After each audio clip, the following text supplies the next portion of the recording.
My name is Lord Jamar.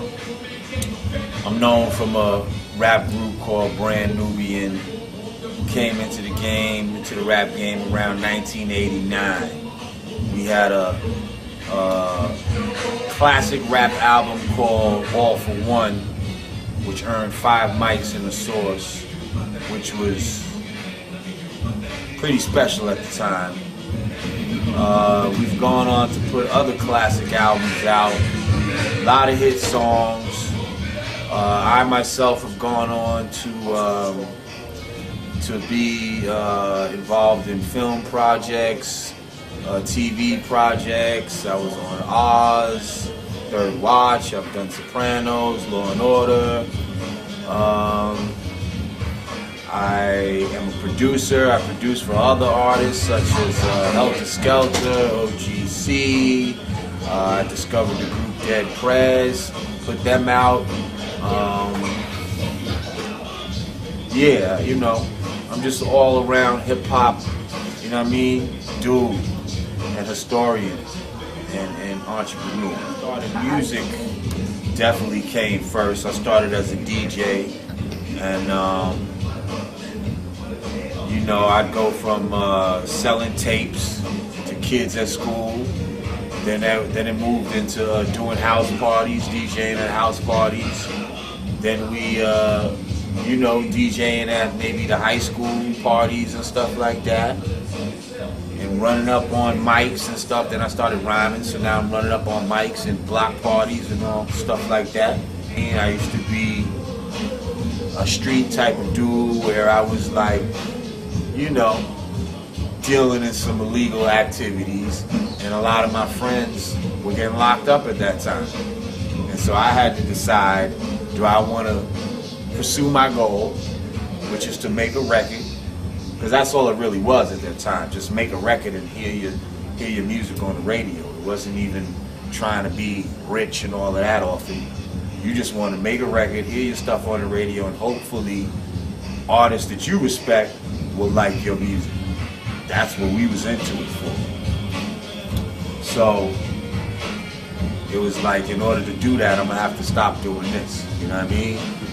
But doing that, you know, who don't want to be flashy and all that and have jewels and all that type of stuff? So it's like, I had to put that to the side and just get a little regular job for a while. You know what I mean? Until it popped off, and that's what I did. But always having my goal in mind.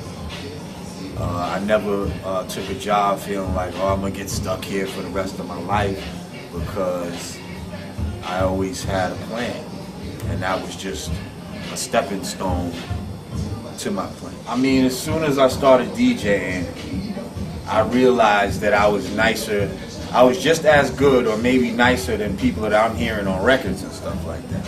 You know what I mean? And then once I started rhyming, I evaluated the same thing. I'm hearing people with records and stuff. I'm like, I'm better than this dude. Like, he made a record. How did that happen? You know what I mean? So, I don't know. At some point, I was like, I'm going to make a record. You know what I mean? Like, if he could do it, I could do it. You know what I mean? And he was a whole different bunch of people. And the first one to approach me was my man Daryl C. from the Crash Crew. Rest in peace. He's the first one that really approached me. He was like, yo, I want to make a record with you, you know. Might have been like 16, 17 at the time, you know. But they were going through their own things. They were kind of at the end of their career at the time. He wasn't really in a position to put me on or nothing like that, you know. But then I met Pooh shortly after, because we were from the same town or whatever. And then he approached me like, yo, I think you're dope. I want to work with you, try to make a record with you or whatever, you know? And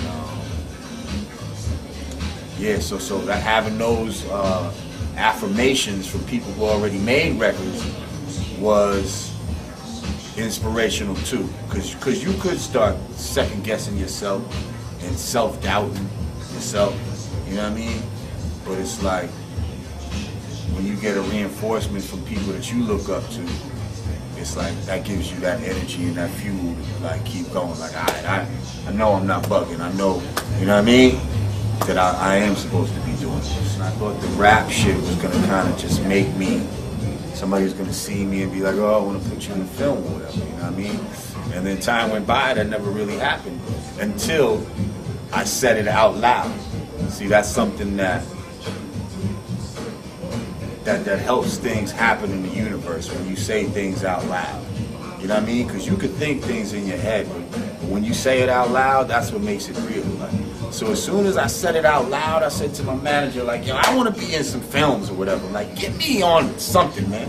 So, you know, all these rappers that I know can't act as good as me, and they're in all these, you know what I mean, movies and TV shows. I'm like, get me in something. You know what I mean? So he didn't know what to do, but he ended up sending us to, like, the premiere of The Sopranos. When it was first coming out, like, you know what I mean? Nobody knew what it was going to be or nothing. So we went there, and it was all these people from Oz was at the premiere or whatever, you know what I mean? Turns out a lot of them were fans of Brand Nubian or whatever. So we get cool with some of the people from Oz, you know what I mean? I get cool with my man Dean Winters, the dude that played O'Reilly. And we just kicking it, you know what I mean? For the next maybe year or so, just, you know. Might go to a couple parties here and there, we talk on the phone. Bomb, he was mad cool. He invited us down to the set, and he was like, yo, you want to get in the scene right now? Y'all can get in the background and some extras or whatever. I said, nah. I'm thinking in my mind, when I'm on this show, I'm gonna really be on this show. Like, cause I love the show Oz before I even met these dudes. I was like, I kind of meditated myself onto that show, like seriously. So yeah, then he hit me up. And he was just like, yo, would you ever want to be on the show? I was like, hell yeah.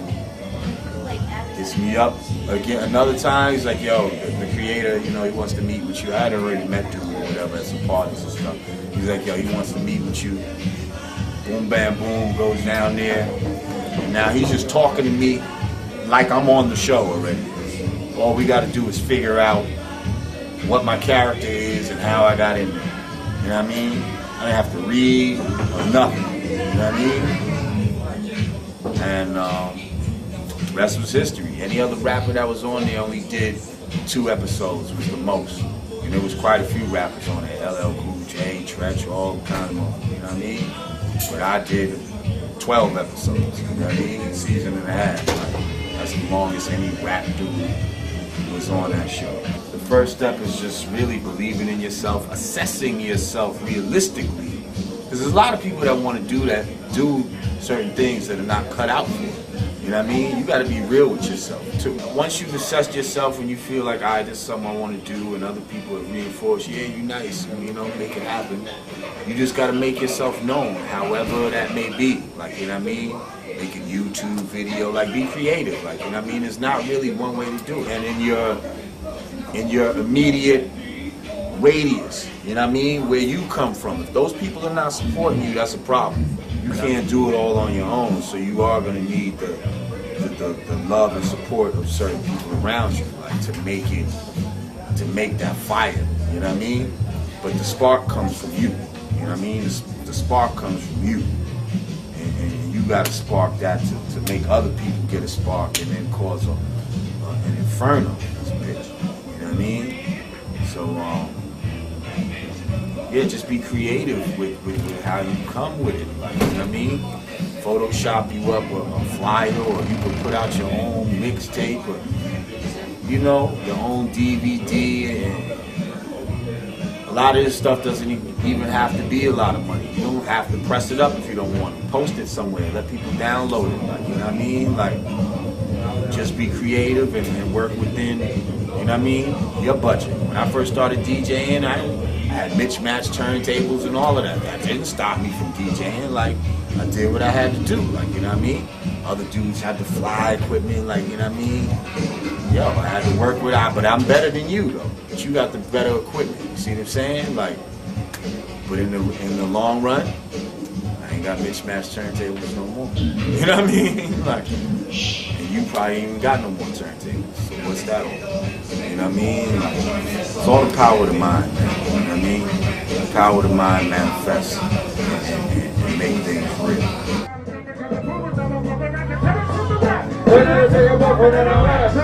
Hey, yo, peace. This is Lord Jamar, brand Nubian, in the house with my man Crime. You checking out pswethebest.com. That's how we do it. One. Ready to do.